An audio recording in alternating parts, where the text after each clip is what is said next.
It's biology with Mr. B. Biology with Mr. B. That's me!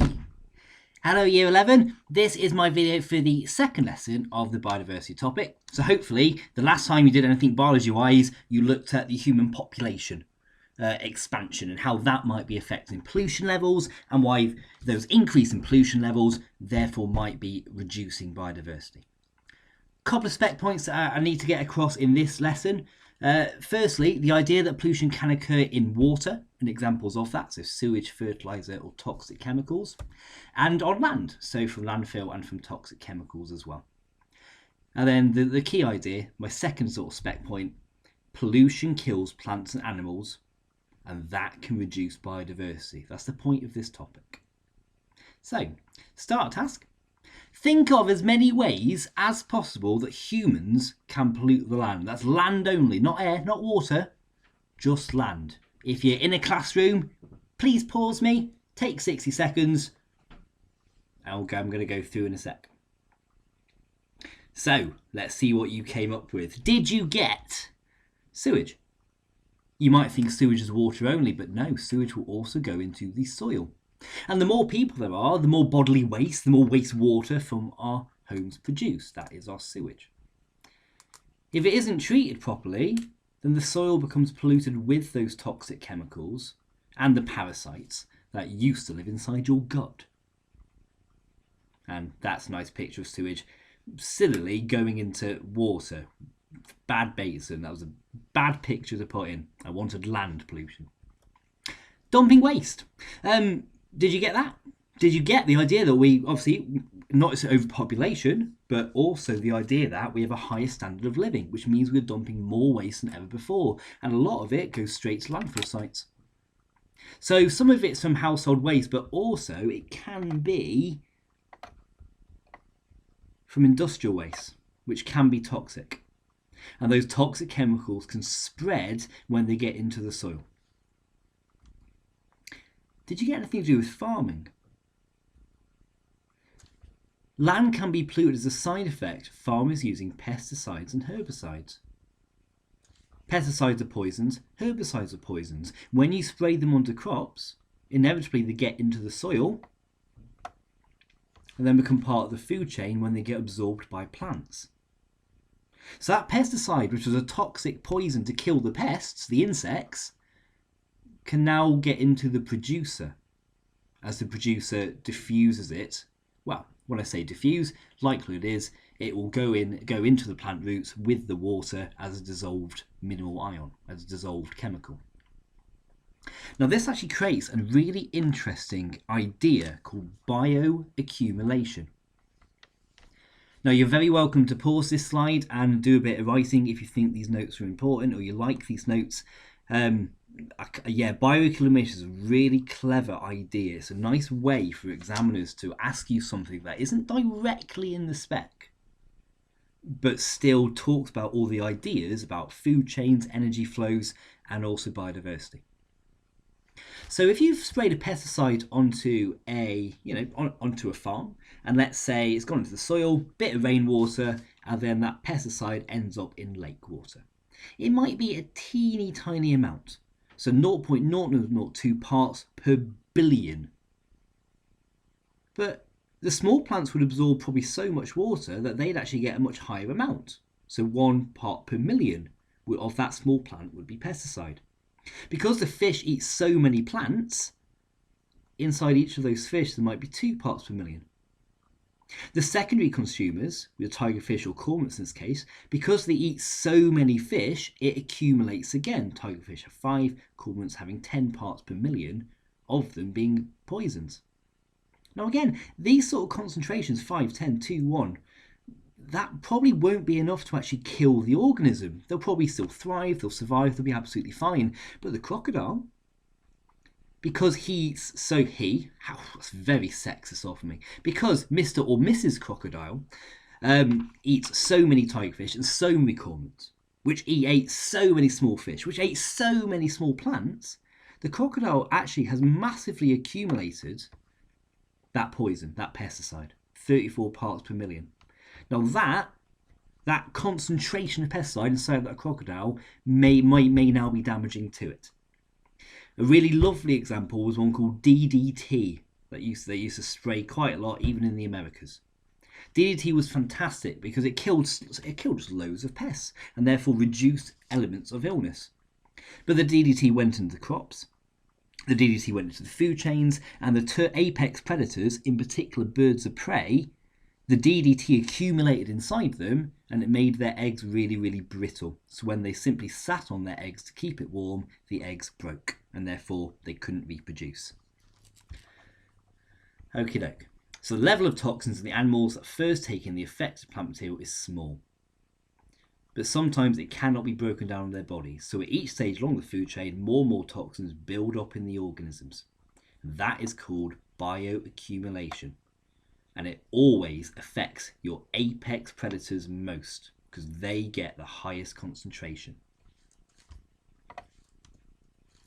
So, what about pollution in water? If you are sat there in lesson, then I will have asked for a card sort to be with you. So if groups can get a card sort, it should tell you a story of what can happen if fertilisers are washed away by rainfall into rivers, lakes and streams. And it is a process called eutrophication. For those sat at home, or those maybe just don't have a card sort for whatever reason, these are the cards and they are lovely. I've mixed them up for you. So pause me, take a few minutes to try and rearrange them, try and get a nice order going down in your books. I'm happy for you to actually write them down in your books. Maybe even add a little diagram for each one so we get a little cartoon strip going. That would be a really good idea. Take 10 minutes, see what you can do. Give me a pause. Okie dokie. So if you had a go, let's double check they're right. Make sure you got a green pen. Number 1, we had to start with Mr. Davis having a small farm where he's growing crops such as leeks and potatoes. Number 2, Mr. Davis sprays his fields with liquid fertiliser containing nitrates to increase his crop growth. I'm just going to stop that right there because isn't this a perfect opportunity to remind ourselves from paper 1 what nitrates do. If you get a molecule of glucose and you react it with a nitrate molecule, you produce an amino acid. And amino acids are the monomers that when joined together with other amino acids make a protein. And we know that proteins offer growth and repair in organisms. So the more nitrates you have in your soil, the more proteins, the more amino acids those plants are able to make, and therefore the more proteins they're able to make, therefore the more growth that they're able to do, providing of course they have enough glucose that has been produced from photosynthesis. Okie doke, back to the slide. So step 3. Some of the fertiliser sprayed by Mr. Davis is washed away from the fields by the rain into a local pond. So whenever there's rainfall, some of that fertiliser will obviously travel with the rain, potentially into some sort of water source. Here's where it gets more interesting. When the fertiliser gets to the pond, the fertiliser will cause algae and pondweed to grow because it's made of minerals like nitrates and magnesium, minerals that are going to help cause growth. Nitrates make proteins. Proteins offer growth. Now the algae, which get all this, grow exponentially and they cover the top of the pond. So much so, when all that pondweed, all the algae cover the top of the pond, it actually blocks the sunlight. So all the plants under the surface don't get any light, can't photosynthesize, can't make sugar, therefore don't have glucose to respire, can't release energy from respiration, don't have the energy to make any more amino acids. So even though they've got loads of nitrates, they've not even got the energy to actually make the amino acids, they haven't got glucose either. And therefore they can't grow, they can't metabolize, and they die. Now again, that sounds bad for those plants, but here's what gets even worse. The dead plants. Well, they get decomposed by bacteria. It's an absolute field day to be a bacteria under the water. They have so much food to eat. Oh, sorry. They have so much food to eat, so much dead pondweed to decompose. And, you know, what causes decomposition? Microbes, which are living things, which respire and use up the oxygen in the water. So all the fish now don't have any oxygen in their water. They've got if you remember the axolotl question, they've now got a low concentration of oxygen in their water. They can't diffuse as much oxygen into their gills. Cells have less oxygen. Cells can't respire as much. Cells can't release energy as much. Fish die. Bad times. Okie doke. What I'd like you to try and do now is answer the questions on task 3. But please, can you just have a little quick look, because one of the things in that task is completely wrong. It's this table here. The table has been written incorrectly. Now, I'd love to blame someone else, but it was definitely me that wrote it incorrectly. So what it should say is the concentration on this side is absolutely fine, but the number of leaves is the wrong way round. So it should be at the top 4, then 8, then 10, then 14, then 16. Effectively, please just swap these around. So have a go at the questions. Pause me. So take a few minutes to answer. Okie doke, let's go through what we've got. Task 3. The main mineral in the fertiliser will be nitrates. 2. How can the fertiliser get into the water supply like a stream? Rainfall, and that will carry it into a sort of water source. In this case, it's a stream. 3. What's the effect of increasing the concentration of fertiliser on the plants? It's a describe question. You're describing data.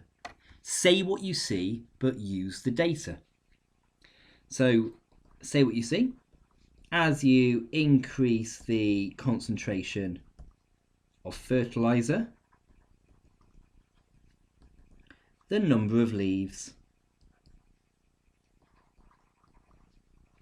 also increases.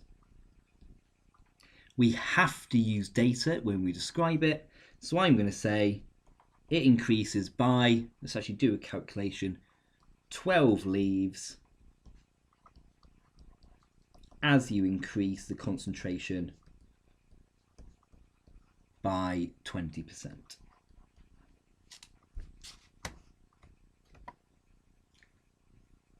Question 4. Suggest the effect of the change in plant growth on the light levels in the water. The higher the plant growth, the less light we'll get to the lower levels of the water, of the stream. Because the more plant growth, the more leaves. Obviously, it's going to block the light from getting down to the lowest parts of that stream, of that pond, of that water source. So that was 4A. Oh no, that was 4B. For C, explain how this effects on the plants leads to the death of animals in the water.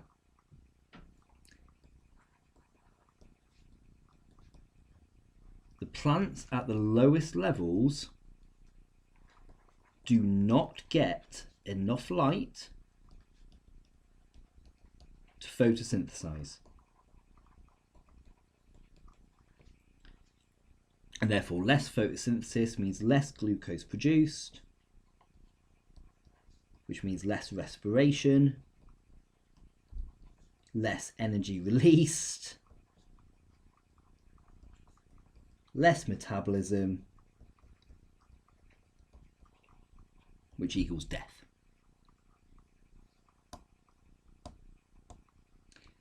But how does this affect the fish? How does this affect the animals? More death of plants means more decomposition. which means more microbes respiring, using up all the oxygen in the stream, in the water. So now fish can't, now this bit is key, fish can't aerobically respire. It's not like they can't respire, they can do anaerobic respiration. I know that won't last them long, they'll make too much lactic acid, but it's the idea they can't aerobically respire. If in an exam you just said they can't respire, well, you're wrong, because they can do it anaerobically. So fish can't aerobically respire, so they can't release enough energy, and therefore they will eventually, well, they can't metabolize, they can't like make new proteins, etc., and therefore they will die. Last question. The name for the sequence of events, eutrophication. Okie dokie. So we're effectively towards the end, right at the end of this little part, right at the end of this little bit of lesson. What I'd like you to finish with is, if you're there in a classroom, can each pair, each table, take one of the 4 substances and discuss it for 3 minutes of how that singular substance can damage ecosystems. Once you finish your 3 minutes discussing, I want you to share what you found out with groups around you. Okay, so pause me if that's the case. If you're working from home, spend 3 minutes just thinking about what they might do. Okie dokie. So hopefully, fertilisers, you've just talked about eutrophication. You've talked about the nitrates getting into lakes, exponential growth of things like algae, which block the light levels lower down. So those plants lower down can't photosynthesize, they can't produce glucose, can't really do respiration, can't release energy. They therefore die because they can't metabolize. When they die, that means you get loads of decomposition, which means loads of microbes, and all the microbes are respiring aerobically and they use up all the oxygen. Now the fish have no oxygen. It's a very big linked based question. I'm sure you can appreciate something like a 6 marker, they can make it very high level, could come out of that singular idea. Herbicides and pesticides, you've probably got something very similar. They are poisons, and if they go into the soil, they enter the food chain. And those ideas hopefully start to talk about bioaccumulation. Can't remember that? Well, go back in this PowerPoint, go back in this video, and replay it. Sewage, you probably talked about the idea of it being toxic, and therefore that toxicity going into plants. And again, you hopefully probably discuss the idea of bioaccumulation. What I'm trying to get across is, if you want to talk about pollution in land and water, you're probably going to want to talk about bioaccumulation and eutrophication. For land, you can also do things like obviously, simply by taking up all that landfill, for example, is therefore reducing biodiversity because there's no space for the plants and the animals to live as well. To finish, pollution can kill plants and animals. If you're killing plants and animals, you're reducing biodiversity. So therefore, pollution reduces biodiversity. So I'm just going to double check that I know where I am, I know what I'm doing. If you do finish this lesson particularly early, if you are sat there in a classroom and the school's not closed yet, the selection question at the back of the booklet are yours to have a go at. You're welcome to work your way through them whenever it makes sense. Okie dokie. Thank you very much for this one. I'm sure I'll speak to you all again soon with my next video. Peace out.